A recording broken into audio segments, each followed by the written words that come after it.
12 ans sur le banc de l'école, il mérite d'avoir une belle fin, une fin digne, où on peut lui donner son diplôme, faire comme les Américains font, une belle cérémonie et tout. On lui voilà, on remercie les gens qui se sont sacrifiés avec l'enfant, parce qu'il y a les parents, il y a les professeurs, il y a le gouvernement qui a mis l'argent dessus, c'est pas seulement toi, tout le monde a mis dessus pour que cet enfant-là ait 12 ans d'études correctes, qu'il sorte de là et sache lire, écrire et compter.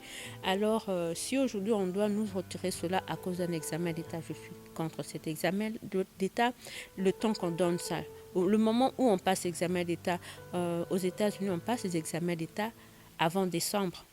Parce que déjà, on sait, le temps que les résultats viennent et que les enfants puissent s'inscrire dans les universités. Donc, il y a quand même une suite après cet examen-là. Mais nous, on attend à la fin de l'année, quand on a terminé l'année scolaire, on va passer l'examen d'État. Mais comment, après, si on n'a pas les résultats, comment l'enfant va s'inscrire, savoir que demain, il peut aller à l'université ou il ne peut pas aller à l'université. Vous voyez, c'est un peu ça qui me complique par rapport à l'examen d'État. Et moi, je n'aime pas cet examen d'État. Ce n'est pas par des raisons personnelles, c'est parce que je trouve que ça met un frein dans la vie de nos enfants. C'est une grande décision qu'avec un examen, un enfant peut rater toute sa vie et rester bloqué à un certain niveau d'études. Moi, je dis qu'il y a des réformes qui doivent se faire pour nos finalistes. Si les enfants, par exemple, ils échouent l'examen d'État, on doit pouvoir permettre à nos enfants que quand ils ont l'âge de 22 ans, comme on fait en Suisse, qu'ils aient accès à l'université. Parce qu'ils vont dans les universités pour apprendre.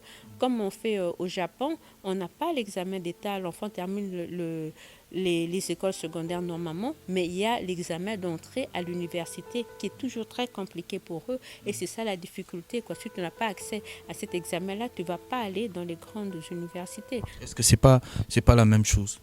Non, ce n'est pas la même chose parce que cet examen-là est enlevé du système scolaire classique. Ça n'a rien à voir. Tu termines d'abord tes secondaires et puis tu ne peux pas passer le test d'entrée à l'université. Ça ne dérange pas tes points de secondaire. Mais nous, ici, ça dérange le bulletin de secondaire. Cet examen-là, il est trop lourd. Et ce prix-là, je trouve que c'est trop fort pour un enfant de payer, quoi. D'accord. Toujours des idées à ajouter. Mais non, on va bientôt reprendre. Les cours vont reprendre bientôt. Je ne sais pas pour ceux de terminale déjà. Après, les autres vont suivre. Est-ce que vous avez un peu une idée de comment est-ce qu'on peut reprendre avec les choses? Comment est-ce que ça peut évoluer Les choses avec les... au, au niveau des cours, au niveau de l'école? Comment est-ce qu'on peut faire pour reprendre le train de l'éducation? Il faut d'abord que, comme je dis, on est tous appelés à être là, à travailler et à changer le milieu de l'enfant. Donc, comment on peut reprendre? Les enfants, ils aiment bien apprendre. Donc, déjà, leur cerveau est fait pour cela. Quand on est moins âgé, on apprend plus vite, on apprend rapidement et tout. C'est juste que nous devons travailler ensemble. Quand je dis ensemble, ça veut dire que la télé a un rôle à jouer, les radios, les gens, même les leaders. Si aujourd'hui, on fait seulement par tour de rôle, on prend comme la présidente Janine Mabunda, on se dit chaque samedi, elle a 15 minutes à la télé pour lire un livre aux enfants et pour apprendre aux enfants 2 mots de vocabulaire. Et puis après, on prend le président de la République, on prend le Premier ministre. Vous pensez que s'ils écrivent un livre pour les enfants ne vont pas retenir le message qui sera dans ce livre-là? Vous voyez, Plus d'implication des politiques dans l'éducation en tout cas.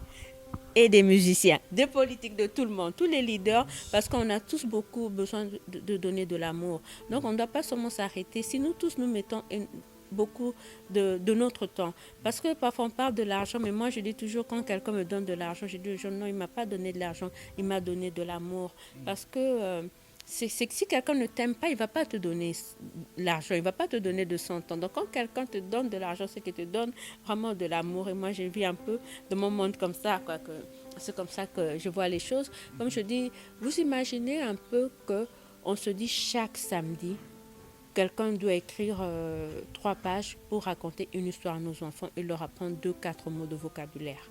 Mais ce sera la leçon la plus importante. Nous allons nous mettre ensemble.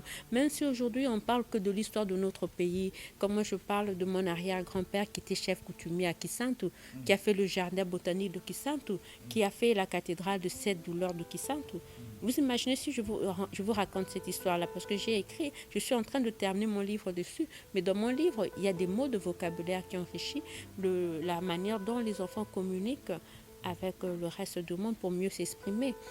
Et moi, c'est ça. Si on me donne le temps, je dirais je ferai ça.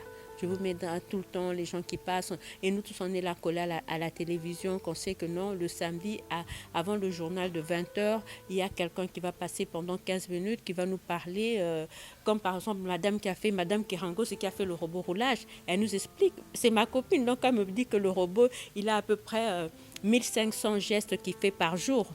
Parce qu'il y a beaucoup de... Vous voyez, quand elle vous explique ça, mais elle met ça, on met les dessins, on met ça à tableau, et, et les gens vont savoir qu'il y a une dame qui a fait des robots, il y a des femmes ingénieurs. On fait passer des gens tout le temps comme ça. Comme ça, nos enfants seront motivés et ils vont apprendre. Aujourd'hui, vous prenez quelqu'un comme un artiste, comme...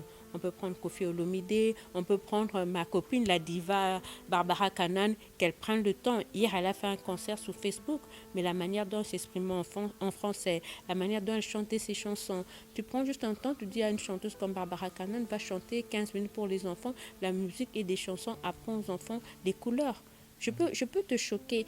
Quand je descends dans la rue, dans les orphelinats, des enfants qui n'ont pas eu accès à l'éducation, tu sais qu'il y a des enfants qui ne connaissent pas les couleurs. Quand tu lui dis la couleur rouge, je vais même prendre un exemple. Quand j'ai pris ma bonne, j'avais une bonne ici que j'aime beaucoup. C'est une fille que j'admire beaucoup. Elle était venue du village, elle est venue travailler chez moi. Mais quand elle a commencé, elle ne connaissait pas les couleurs. Quand je lui prends moi une robe verte, elle te donnait n'importe quelle robe. Et à la fin, je lui dis, mais écoute, j'ai dit, je suis avec Méthode, j'ai dit, Méthode, mais apprenez-lui les couleurs. Et puis après, on s'est décidé de la mettre à l'école. Elle est allée à l'école, elle a repris le banc d'école. Et maintenant, elle te parle en français, elle t'écrit. Elle est tellement bien que ma mère l'a prise. Cette fille-là, elle a 23 ans, mais je l'admire. Elle est venue chez moi, elle avait 17 ans. Pour l'apprendre, je ne pouvais pas l'apprendre, mais je lui ai dit, écoute, pour que je te garde chez moi, tu dois aller à l'école.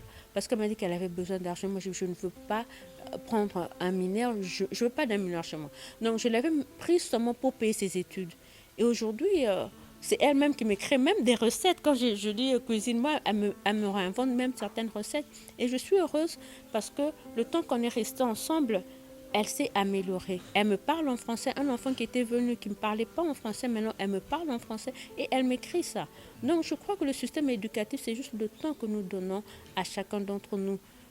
Et ça va améliorer. Quand tu vois comment elle s'est améliorée, elle peut te faire une soupe. Tu peux vendre ça partout dans le monde.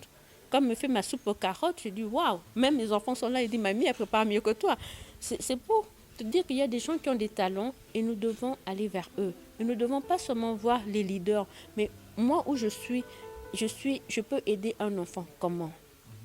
C'est ce que je veux dire. Quoi. Si aujourd'hui on prend même, comme vous, journalistes, on vous dit ok, va lire un livre pour les enfants. Et si nous faisons ça constamment, nous sommes en train de copier ce que les autres font.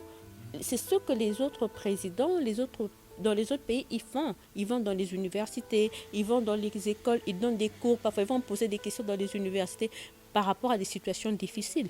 Et nous devons arriver à faire cela et changer un peu parce qu'on va tous en bénéficier. Je sais qu'il y a énormément de talents dans notre pays. Et ce que je veux, c'est que qu'on se parle ensemble, qu'est-ce qu'on peut faire, qui on va donner.